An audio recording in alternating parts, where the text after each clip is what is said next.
زاد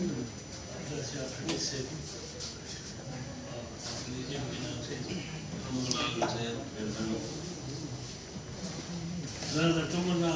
وړاندې راشد خټک صاحب ته په دې ملي مجموعې د زړه ته مبارکي ورکوم او د دې لپاره راز په دعا یم چې الله دې دې کرم دغه تاند په ان ساتي خبرې وکړې ده کو خبرې کوي مې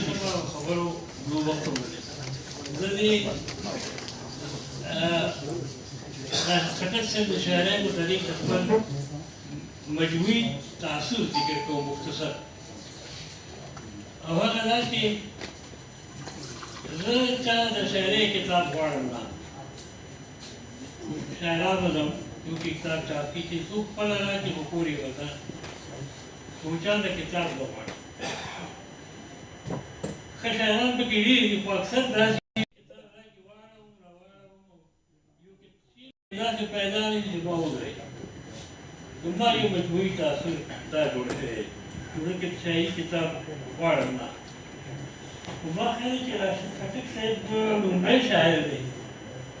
چې زه د دې کتاب ما مسلسل دوه درې ځله حقیقت دا دی چې زه د کتاب نه وغوښتو څو ځله چې ما ته ستا کتاب پکار او زه وعده وکړه چې کتاب راغی بیا احساس خټک پکې ناست سوالونه چې کله په باندې د دې وجه دا ده چې احساس خټک صاحب غزلې ما په سوشل میډیا مخکې کتلې او هر غزل به داسې و چې زه به یې ایسا کړم او ما په هغې نه خوند اخیستو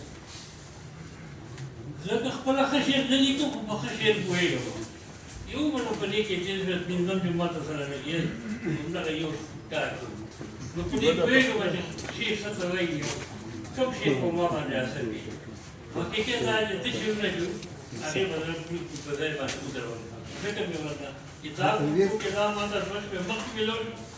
او حقیقت دا چې ټوله کتابونه زما سر ته پراته دي کله یو راخلم او کله به راخلم او سوچ په دې کوم چې د دومره ښه شاعر دی دې نه تر اوسه پورې زه په دغه انداز کې خبر نه وم چې راشد خټک دومره ښه شاعر دی او نه یې په ادبي دنیا